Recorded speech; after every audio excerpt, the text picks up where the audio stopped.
What is going on, ladies and gentlemen? My name is Nikolai Espresso, and welcome back to another Infinite Warfare video here today on the channel. Today, we're going to be talking about our 5 things you absolutely must know about Infinite Warfare. This, for those guys that don't know, I was lucky enough to be invited out to COD XP to capture footage of Infinite Warfare as well as Modern Warfare Remastered and DLC 4 a little bit early here for you guys, and it was an absolute pleasure, but this whole video stems from that because I was fortunate enough to get hands-on experience with Infinite Warfare, something that not many people have at the moment, but I want to share with you guys 5 things about the game that I feel like you absolutely must know. But before we get too far into it, if you guys do enjoy this video and could do me a solid, drop a like down below on the video. And if you guys are new to the channel, make sure you subscribe because we're going to be keeping you up to date with everything you need to know here about Infinite Warfare, Modern Warfare Remastered, all that good stuff coming up this November. But let's jump right into it. The first thing that I want to make sure that you guys know is that Infinite Warfare's multiplayer is fast. Now, I don't mean that in these statements of movement speed, we'll actually talk about that in a second here, but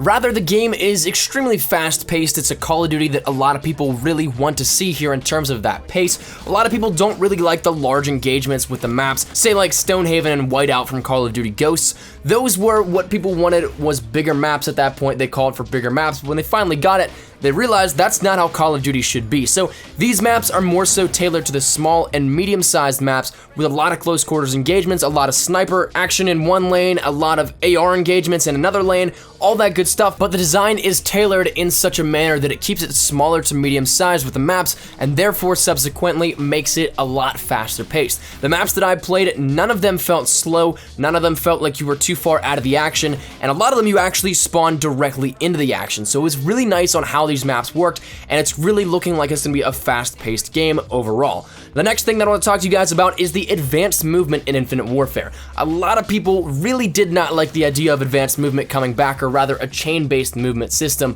within Infinite Warfare. For those of you guys that do not know, it is very similar to Black Ops 3's movement system where you get to wall run, you have thrusters, but you don't jump all around like Advanced Warfare. And the thing that really makes this nice and the key portion of this specific point is it's actually the slowest of the advanced movements so far. It is slower than Black Ops 3's, even though it's almost identical in the mechanics. It is slower, you don't have as much thrust, it feels like, and as a result, it is the closest thing to boots on the ground that we have so far out of the last 3 years that hasn't been boots on the ground. Another thing that a lot of people worry about when it comes to advanced movement is the gunfights. Are people flying around the map like Advanced Warfare, trying to duck and dodge out of gunfights like that, and does it make it a lot harder? The thing that you guys really need to know here with this is that while playing this, the majority of times, I did not face anybody that was in the air at any point in time during their gunfight. Sure, they might have been on a higher level ground than me, but it wasn't anything that they were using their thrusters to jump all around to dodge bullets. This is something that all the combat was primarily focused on the ground. So that's something also I think that you really need to know here with this about the advanced movement. It's not something that has been abused like Advanced Warfare in terms of gunfights, and even in Black Ops 3 it can get a little bit tough. You'll see people jumping around with the thrusters and all that in gunfights. Infinite Warfare, from what I played, not too many people were doing that, so it is a nice step in the right direction here with this. The next thing I want to talk to you guys about is the setting. Now, this is something that a lot of people really caught on to at the very beginning of the marketing here with this. This is no doubt a bold move for Call of Duty as a franchise, moving into uncharted territory, literally space, the uncharted unknown, and that said, a lot of people were not too happy with that idea, that whole movement into a completely different space that is not what a lot of people would consider Call of Duty. However, once again, this kind of playing into the gameplay mechanics, it doesn't feel like space. The only thing that does is the atmosphere here around it in the air of, say, aesthetic. It's not anything that you're going to notice, hey, I can jump 3 million feet across the map here because of low gravity.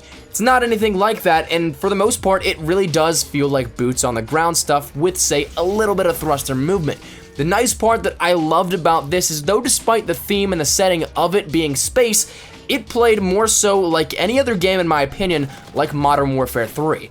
That's a game that a lot of people will say is a great Call of Duty. Might not be their favorite, it might be behind Modern Warfare 2 and Modern Warfare, but it was no doubt a game that a lot of people really did enjoy. This game, if I were to compare it to two Call of Duties, would be Modern Warfare 3 for the gameplay feel and vibe of it, the way that the weaponry is held in the hands, the way the weaponry actually fires, all that kind of stuff, including the pace of the game, I would say is very comparable to Modern Warfare 3, and then Black Ops 3 for the various different features that have been implemented here, such as the chain-based movement system, the thrusters, the combat rigs, that kind of stuff is what is comparable to that. So overall, space is not the general theme, it's not anything you should be worried about, and rather it's something that I think should be embraced. The second to last thing here with this is we should note the weaponry. A lot of people are really wanting a lot of weapons out of Infinite Warfare, and that's something that Infinity Ward has promised with Infinite Warfare, and a lot of people are looking forward to seeing a massive amount of weaponry within Infinite Warfare. So that said, how much weaponry is there? Well, we played about with 25 different weapons, I think, at the build that we played at Call of Duty XP. That is probably an early beta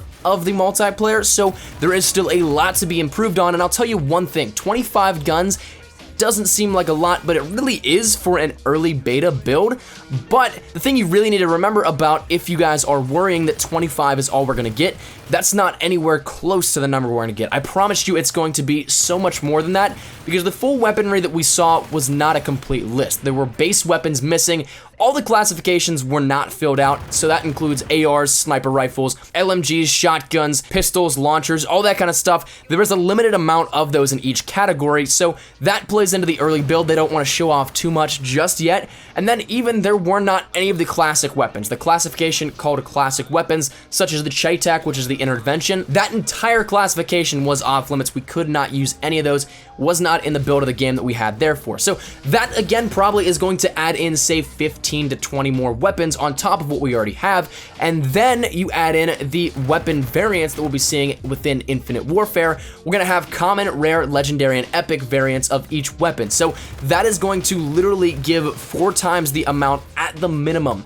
of the total amount of weapons that we have within Infinite Warfare. So there is a lot of stuff to look forward to. There's going to be a lot of different weapons to accommodate every single gameplay style and different type that you have here with this. So that's something I think you really need to know here about Infinite Warfare, that there's going to be a ton of weapons. So don't worry, you'll get a lot of them coming up soon. But the final thing here that I want to mention is that despite all of the hate, despite everything that Infinite Warfare has gone through, criticized in the marketing material so far, I think the future is actually very bright for Infinite Warfare. That's just literally my personal opinion, and I think that it's something that you really have to play the game to give it some fair judgment. The trailers themselves, they do not do any justice for the game.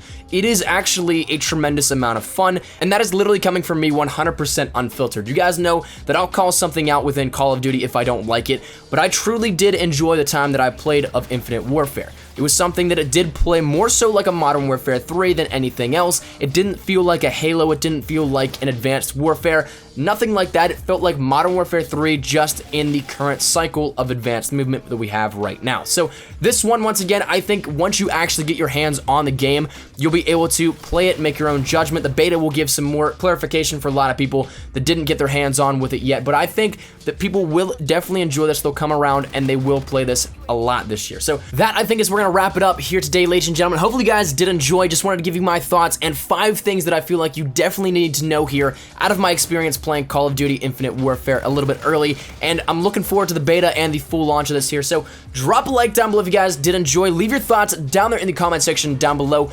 Do you guys have any different changed opinions after seeing some Infinite Warfare gameplay on my channel, after seeing the multiplayer reveal, whatever it may be? I would love to hear your thoughts about this entire thing down there in the comment section down below. But once again, drop a like if you guys enjoyed, subscribe if you guys are new to the channel. We're gonna have a bunch of stuff you guys definitely will not want to miss coming here within Infinite Warfare and Modern Warfare Remastered. And of course, we're gonna be keeping on the DLC 4 grind for you guys that are still in Black Ops 3 mode. But thank you guys so much for watching. My name is Nikolai Espresso. I will see you guys later. Take care and peace.